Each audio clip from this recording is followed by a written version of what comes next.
નમસ્કાર, હું છું અમીર સુથાર ને અત્યારે થરાદ તાલુકાના ચોંગડા ગામની જો વાત કરવામાં આવે છે, અહીંયા લોકોની ભીડ છે અને અહીંયા વિકૃત કંઈ પ્રાણી આવી ગયું છે અને એ પ્રાણી શું છે એ ખબર નથી, પણ અહીંના લોકો અહીંયા ભારી સંખ્યામાં ઊભા છે અને લાકડા અને કુવાડી સાથે કે અમને ખૂબ જ ડર છે। ત્યારે થરાદ તાલુકાના જો પોલીસની વાત કરવામાં આવે તો અત્યારે કોઈ પોલીસ પણ અહીંયા દેખવા મળતી નથી અને જ્યારે અહીં ચોંગડા ગામના વહીવટદાર હોય અથવા તલાટી હોય એ પણ અહીંયા મને દેખવા જોવા નથી મળી રહ્યા।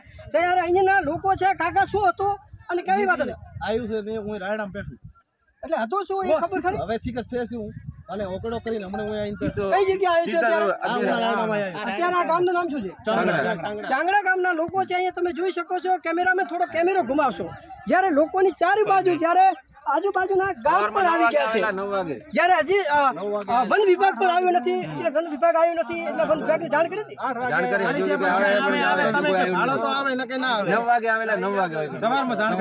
જ્યારે લોકો પણ કહી રહ્યા છે અહીંયા હાશકારો, જ્યારે અહીંયા ઘર છે, જ્યારે નાના નાના બાળકો છે, જ્યારે લોકો અહીંયા ખૂબ જ ડરી રહ્યા છે પણ હજી સરકાર આવી નથી, જ્યારે વન વિભાગ વાળા આવ્યા નથી। ત્યારે સવારના હેરાન થઈ રહ્યા લોકો। સવારના કેટલા વાગ્યાથી? 6 વાગ્યાથી આ લોકો અહીંયા હેરાન થઈ રહ્યા છે। સરકારને નમ્ર વિનંતી કે તત્કાલ આવે અને જે પણ પ્રાણી હોય એને પકડીને વન વિભાગ ભેગું કરે એવી ગ્રામજનોની માંગ છે। આપણી સાથે એક છે, આપણી સાથે એક હીરાભાઈ નામ, શું હતું આ સમગ્ર સમાચાર મળ્યા કે અહીંયા ચિત્તો રાયડામાં ઘૂસી ગયો છે સવારે 6 વાગે। હજુ સુધી કોઈ થરાદના પોલીસ સ્ટેશનના આધાર છે, બાકી બીજા કોઈ સલાડે કોઈ કર્મચારી કોઈ આવ્યા નથી।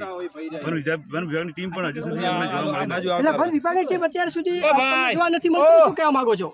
અને કોઈક તરત વન વિભાગની ટીમ આવે અને આને તરત પકડી નાખે એવું અંદર છે એવું પાકી ખાતરી કરી નાખી લે એવી। અહીંના લોકો પણ કહી રહ્યા છે કે અંદર છે અમે ખાતરી કરી નાખી, શું પ્રાણી છે એ મેં નથી જોયો પણ હું નહીં કહી શકું, પણ ઘાતકી પ્રાણી છે અને જીવલેણો પણ હુમલો કરી શકે છે। જ્યારે ખાસ સરકારે નમ્ર વિનંતી કે તત્કાલ વન વિભાગને મોકલે એવી નમ્ર વિનંતી કરી રહ્યા છે। અમીર સુથાર, બનાસકાંઠા।